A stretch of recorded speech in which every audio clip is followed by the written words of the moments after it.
نازیہ میری بہت اچھی دوست بن گئی تھی۔ وہ ہمارے کالج میں جب ایڈمیشن کے لیے آئی تو میری نظر اس پہ پڑی۔ مجھے وہ پسند آ گئی۔ کافی خوبصورت لڑکی تھی۔ میری کالج میں کافی واقفیت تھی، جس کا استعمال کرتے ہوئے میں نے نازیہ کی فیس 40,000 روپے کم کروا دی تھی۔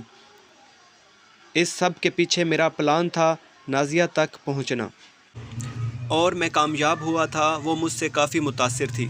پھر میں نے ایک دن اس کی رہائش کا پوچھا تو کسی گرل ہاسٹل میں رہتی تھی۔ وہ لاہور پڑھنے کے لیے آئی تھی۔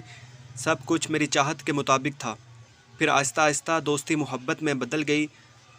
اس کی شاید پہلی محبت تھی، اور میری بھی اس مہینے کی یہ پہلی محبت تھی۔ پھر بات چیت بڑھنے لگی اور ہم قریب آ گئے۔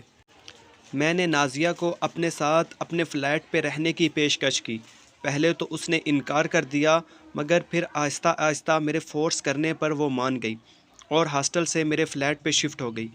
ہم فلیٹ پہ 2 دوست رہتے تھے۔ میں نے اپنے دوست سے کہا، یار یہ تیری بھابھی ہے، آج سے ہمارے ساتھ رہے گی۔ وہ میرا دوست تھا، سمجھ گیا، بولا مجھے کوئی اعتراض نہیں۔ ہم دونوں دوست الگ الگ کمرے میں شفٹ ہو گئے۔ نازیہ میرے ساتھ رہتی میرے کمرے میں۔ میرا اور نازیہ کا تعلق ایسا بن گیا تھا کہ صرف نکاح نہیں ہوا تھا، باقی سب کچھ تھا۔ اب وہ ہمارے اور فلیٹ کے سارے کام کرتی۔ وہ بے وقوف سمجھتی تھی میں اس سے پیار کرنے لگا ہوں، مگر ایسا کچھ نہیں تھا۔ مجھے ایک لڑکی کی ضرورت تھی جو فلیٹ کے کام کاج اور مجھے سنبھالے، اور وہ مل گئی تھی۔ 3 سال تک وہ میرے ساتھ رہی۔ پھر ایک دن وہ کالج سے پتہ نہیں کیسے جلدی آ گئی، اور میں فلیٹ پہ اس کی ایک دوست کے ساتھ مصروف تھا۔ بس پھر کیا تھا، اس سے برداشت نہ ہوا اور وہ فلیٹ چھوڑ گئی اور مجھ سے تعلق ختم کر لیا۔ مجھے بھی اب اس میں کوئی دلچسپی نہیں رہی تھی، اور اب مجھے کوئی اور بیوقوف لڑکی ڈھونڈنی تھی، اور یقین کریں کالج اور یونیورسٹی میں اس کی کوئی کمی نہیں ہوتی۔ میں خاموشی سے جاوید کی باتیں سن رہا تھا۔ جاوید گاؤں سے لاہور پڑھنے گیا تھا، مگر یہ کیا، یہ کیسی باتیں اور کیسی صورتحال بتا رہا تھا۔ یقین کریں انتہائی دکھ ہو رہا تھا اس کی باتیں سن کر۔